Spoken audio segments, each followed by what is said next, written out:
एक कहानी है, छोटी सी। बहुत पुराने समय की बात है। हजारों साल पहले एक बहुत ही दयालु राजा थे। एक राज्य के राजा थे, बहुत दयालु थे। और आप जानते हैं कि पहले की जो प्रथा होती थी उसमें राजाओं के पास बहुत सारी धन संपत्ति होती थी। तो उनके पास भी बहुत धन संपत्ति थी,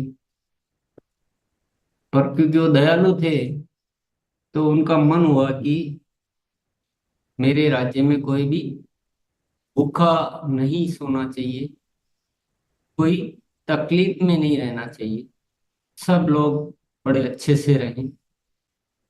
तो उन्होंने क्या है, एक भोजनशाला खोल दी कि जिसको भी जरूरत हो, जिसको जरूरत हो, जो व्यवस्था नहीं कर पा रहा हो अपने जीवन में अन्न भोजन की, वो यहाँ आकर भोजन कर सकते हैं। व्यवस्था की गई थी उनके लिए जिनके पास वास्तविक तौर पे कमी थी, अभाव था। ऐसा उनका मन हुआ। लोगों ने बड़ी प्रशंसा की, बड़ी खुशी हुई सबको। और जिनके पास था उन्होंने भी बहुत तारीफ की। हालांकि उनको तो नहीं जाना था, पर इतने अच्छे राजा के निर्णय को लेकर बड़े खुश हुए, बड़ी प्रशंसाएं हुई। और कुछ लोग जाने लगे, प्रारंभ किया भोजन करने के लिए। तो धीरे धीरे वो परिपाटी बढ़ती गई है। पहले कुछ लोग आते थे, फिर बाद में देखा कि चलो मुफ्त में तो मिल ही रहा है, मेहनत करने की क्या जरूरत है। तो थोड़ी संख्या बढ़ने लगी। सबको ही अच्छा लग रहा था, राजाओं को भी बड़ा अच्छा लग रहा था कि मैं मदद कर पा रहा हूँ, लोगों का कुछ अच्छा कर रहा हूँ। और मेरे राज्य में सभी बड़े प्रसन्न है, खुश है। फिर थोड़े दिनों में तो चलता रहा, चलता रहा। फिर किसी दिन एक सुझाव आया कि भोजन तो गरीबों को मिल रहा है, परंतु बहुत सारे गरीब ऐसे हैं जिनके पास रहने के लिए घर नहीं है, सर्दियों में ओढ़ने के लिए कंबल नहीं है। तो राजा तो दयालु थे, उन्होंने ऐसे ऐसे कुछ बना दिए भवन, कुछ घर, जिसमें जिसके पास घर नहीं हो आके रहो, जिनके पास कंबल नहीं थे उनको कंबल बांटे गए। तो ऐसे चल रहा था सिलसिला। और सभी राजा की जय जयकार होने लगी और राजा का सम्मान बहुत बढ़ गया कि इतने अच्छे राजा, पूरे देश में चर्चा। परंतु मुफ्त का लुटाते लुटाते धीरे धीरे खजाना तो खाली होने लगा। खजाना खाने खाली होने लगा। इधर चल रहा था सब कुछ, इधर राजा को अचानक से कोई बीमारी हुई और उनका देहांत हो गया। और जैसा एक सिस्टम होता है, राजा का पुत्र था, जवान, 20-25 साल की उम्र का, उसको राजगद्दी मिल गई। उन्होंने वो कार्य संभालना शुरू किया। देखा कि सब कुछ बहुत अच्छा तो चल रहा है, पर राज्य का खजाना जो है पूरा खाली हो गया। जो पहले अकूत खजाना हुआ करता था, बहुत धन संपत्ति रहती थी राजा के पास, पर अभी तो बिल्कुल खाली है और खाली होता जा रहा है। और उसने अपने मंत्री गणों से हिसाब लगवाया कि अगर इसी तरह से ये जो खर्चा है ये तो चलता रहा और इनकम तो जो है जो ही है, तो आने वाले समय में क्या होगा। तो मंत्रियों ने बना के दिया कि आने वाले समय में तो शायद हमें अपना महल भी बेचना पड़ेगा या कुछ कर्जा लेना पड़ेगा अन्य राज्यों से। ऐसी बहुत स्थिति बड़ी गंभीर है। और लोग जो है वो बढ़ते जा रहे हैं, मुफ्त में खाने वाले और मुफ्त में रहने वाले। इधर तो लोग बढ़ते जा रहे हैं, इधर खजाना खाली होता जा रहा है। स्थिति बड़ी गंभीर है। तो क्या किया जाए, क्या उपाय किया जाए? तो क्या, क्यों हुआ ऐसा? जब इतना अच्छा सब कुछ था तो ऐसा क्यों हुआ? तो थोड़ा रिसर्च करके आओ, थोड़ा विश्लेषण करके लाओ, ये रिपोर्ट लाओ मेरे सामने कि ऐसा ये सब कुछ क्यों हो गया। जब इतना अच्छा राज्य था, इतना धन संपत्ति था, सब कुछ ठीक था, ऐसा क्यों हुआ? और मेरे तो पिताजी इतने, जिसकी पूरे देश में जो है जय जयकार हो रही है, इतने अच्छे, जिसका सब गुणगान कर रहे हैं, फिर ये क्या हुआ? तो सर्वे किया गया, रिसर्च किया गया, एनालिसिस किया गया, तो रिपोर्ट बन के आई कि लोगों में जो है वो मुफ्त में खाने की इतनी आदत बढ़ गई कि लोग राज्य में जो है वो काम करने का प्रैक्टिस ही छूट गया और आलसी हो गए ना। राज्य में आलसी लोगों की भरमार हो गई, मांगने की भरमार हो गई है, और सब वो ऐसा एक, तो आउटपुट जो है, उत्पादकता बहुत कम हो गई राज्य की, और बहुत सारे जो है कृषि क्षेत्र खाली पड़े हुए हैं, पर वो खेती कौन करे, चलो जब मुफ्त में मिल रहा तो एक बहुत गलत कल्चर डेवलप हो चुका है, लोग समझ नहीं पा रहे हैं, और ये अंदर ही अंदर जो है देश खोखला होता जा रहा है। तो राजकुमार जो राजा बन गया था, उसको लगा कि अब क्या करना चाहिए। तो बोले ये जो मुफ्त खोरी है जो है ना, ये बंद कर देनी चाहिए।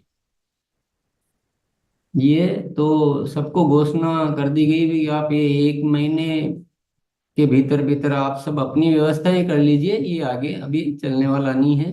राज्य में अब खजाना नहीं बचा है, तो ये नहीं चल पाएगा। तो घोषणा कर दी गई कि 1 महीने बाद सब ये बंद होगा, तो आप अपना अपना जो भी व्यवस्था है वो कीजिए। क्या हुआ? विद्रोह हो गया, बहुत बड़ा। पूरे राज्य की जनता जो है वो हड़ताल पर उतर गई। पूरा सेना और उनके आपस में जो है वो युद्ध जैसा छिड़ गया। वो आके किले पर आक्रमण, मतलब एक वो इकट्ठे हो रहे हैं, वो हाय हाय कर रहे हैं वो राजा कि हाय हाय कितना खराब है, ये है वगैरह। तो क्या किया जाए, कुछ समाधान नहीं निकल रहा, बहुत दिनों तक चलता रहा, समझाया गया कि आपके भले के लिए, ये जो जिस तरह से चल रहा है, तो हम बर्बाद तो हो ही चुके हैं, पूरे बर्बाद हो जाएंगे, कहीं के नहीं रहेंगे, इसके लिए किया गया। पर किसी को समझ में नहीं आया, क्योंकि मुफ्त में खाने की जब आदत पड़ जाती है इंसान को, तो उसको कुछ समझ में नहीं आता है, उसकी दुर्गति निश्चित है। पर किसी को समझ में नहीं आ रहा था, विद्रोह बढ़ता जा रहा था, और अल्टीमेटली ये हुआ कि वो जो राजा था वो भी थक गया, हार गया। वो देखा ये कौन सा जीवन है मेरा, तो ऐसे ही ठीक था, मेरे को नहीं चाहिए ऐसा राज्य वाज्य, तो उसने वो इस्तीफा दे दिया कि मुझे रहना ही नहीं है। और इस्तीफा दे दिया, तो वो जो विद्रोह करने पब्लिक आई थी, उनमें से एक लीडर है जो उसको राजा बना दिया गया।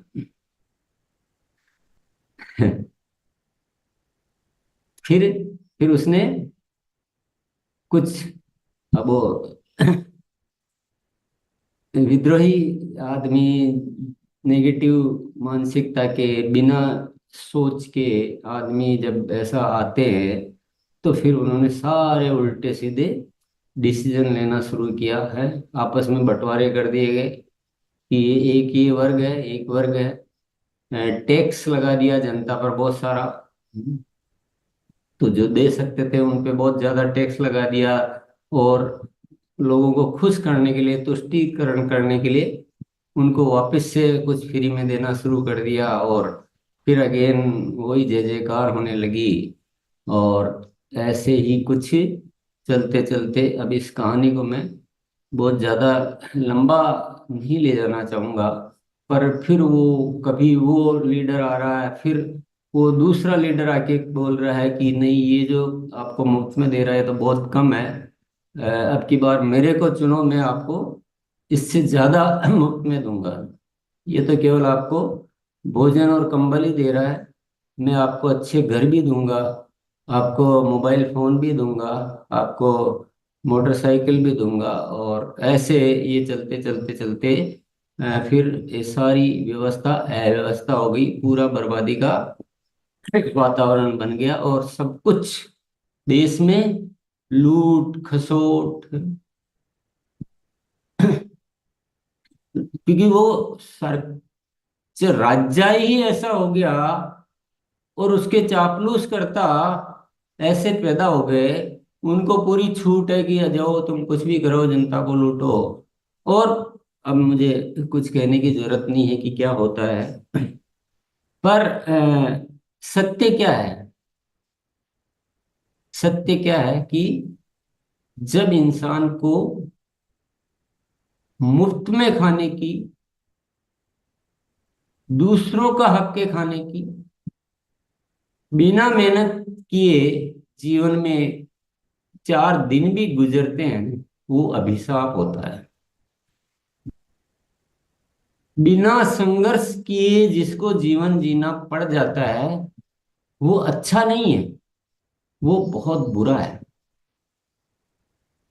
तो हमारा जो एक मेंटल जो सोच है, जो मानसिकता है, उतनी विकृत हो जाती है कि हमारे को अच्छा बुरा कुछ समझ में आता ही नहीं। तो वो अंदर जो एक जो मन है ना, वो चोरी का मन आ जाता है, वास्तविक मन नहीं रहता।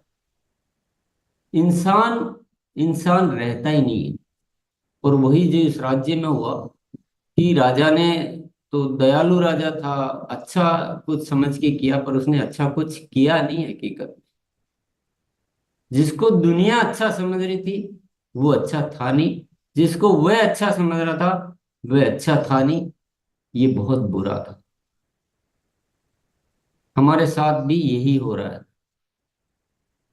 इस देश का दुर्गति जो है ना, देश की दुर्गति का कारण यही है कि हमारे साथ खेल खेला जा रहा है, और हम समझ ही नहीं पा रहे हैं।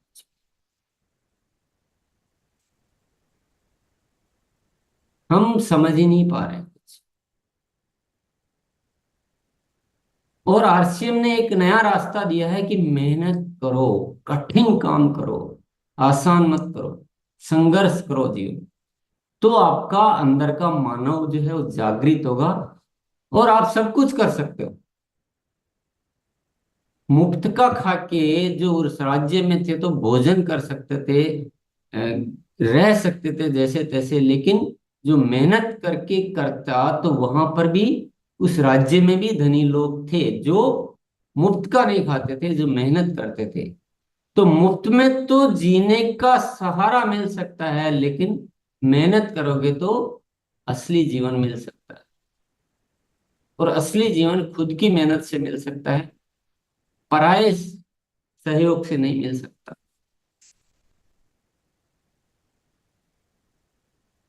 तो आरसीएम क्यों है?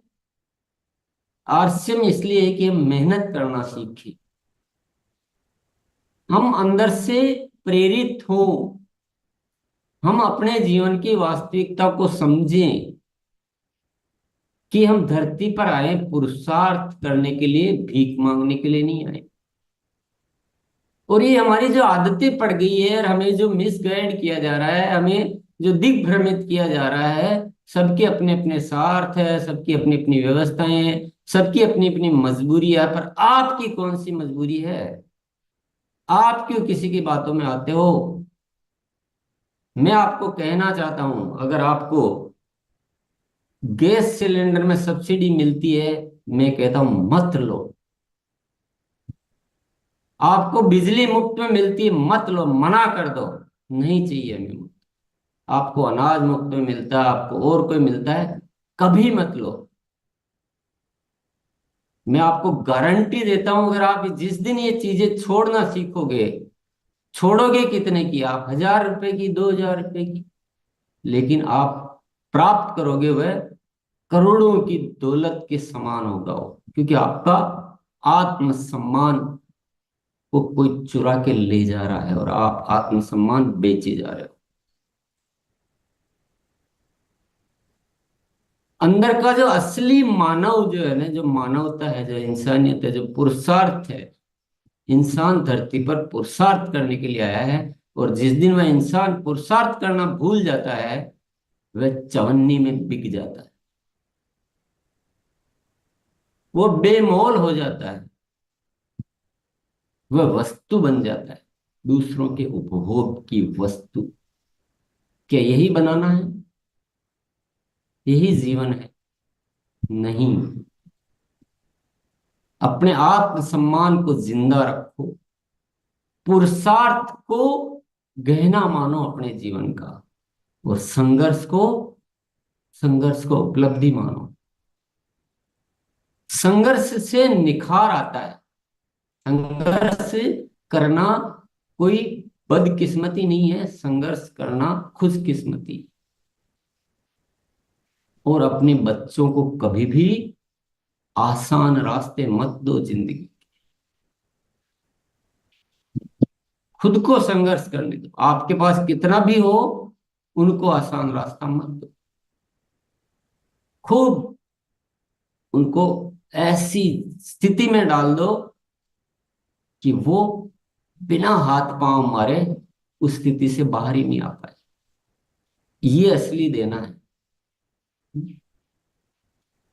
पढ़ा लिखा के एक सरकारी नौकरी, ऐसी नौकरी दिला दो जहां मुफ्त का मिल जाए, ये पूरा देश जो है इंतजार कर,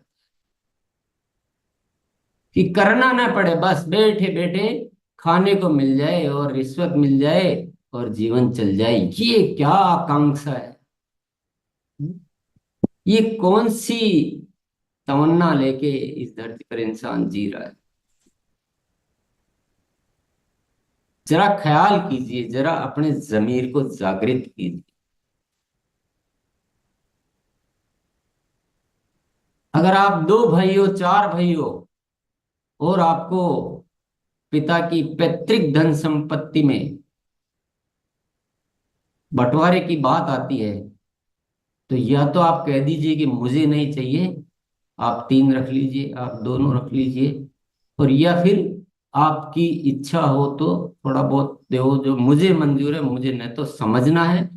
अगर ये आप छोड़ना सीखोगे ना, तो आपको वो मिलेगा जो आप शायद, मतलब आप जिसको आपने जीवन में देखा ही नहीं। यहाँ तो उल्टा है।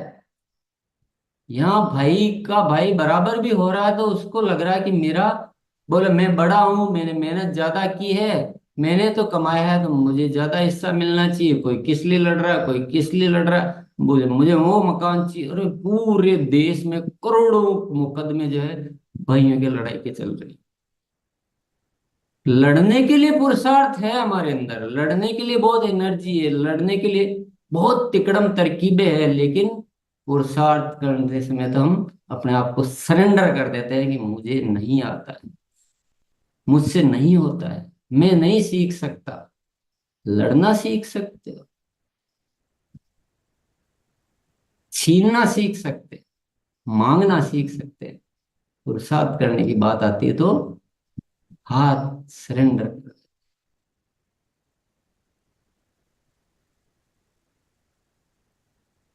अगर आप तह में जाओगे ना, जिंदगी की तह में, तो आपको समझ में आ जाएगा कि बाहर की दुनिया में हमें गलत के अलावा कुछ मिलता ही नहीं। आप मेरी बातों को जिस नजरअंदाज तो कर देते हैं, पर इस सत्य पे आप जाके देखना, ये सत्य दुनिया का सबसे बड़ा सत्य है। हमें बिगाड़ के रख दिया, हमें कीड़े मकोड़े जैसा बना दिया इस माहौल ने, इस वातावरण ने, इस व्यवस्था ने। और आरसीएम एक ऐसी व्यवस्था ही है जो इंसान को पुरुषार्थी बनाने को प्रेरित करता है, संघर्ष के लिए उकसाता है। यहाँ मुफ्त की बात नहीं की जाती। और आप में से जो मुफ्त की बात करते हैं, वो आज से कहना छोड़ दिए। आओ जल्दी से पैसा कमाओ, आओ मैं बना दूंगा रॉयल्टी। उधर क्या कर रहा है? ये जो बातें हैं ना, ये आपकी पुरानी आदतें आ जाती है।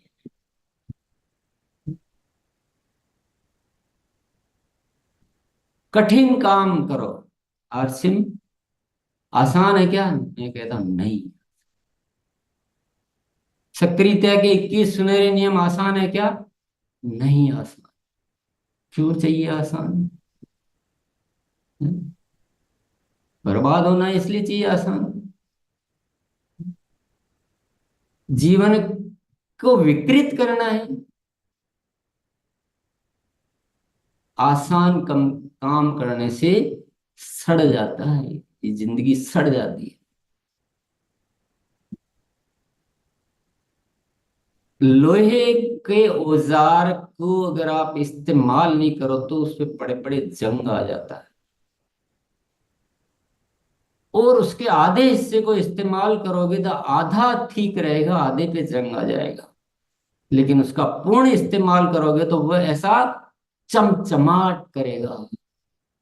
ये जिंदगी भी कुछ ऐसी है दोस्तों, इसका इस्तेमाल करोगे तो ये निखार आएगा इस जिंदगी में। संघर्ष करोगे तो शक्तियां जागृत होगी। कठिन काम करोगे तो सीखोगे, हर स्थिति से निपटना सीखोगे, हर स्थिति से जीतना सीखोगे।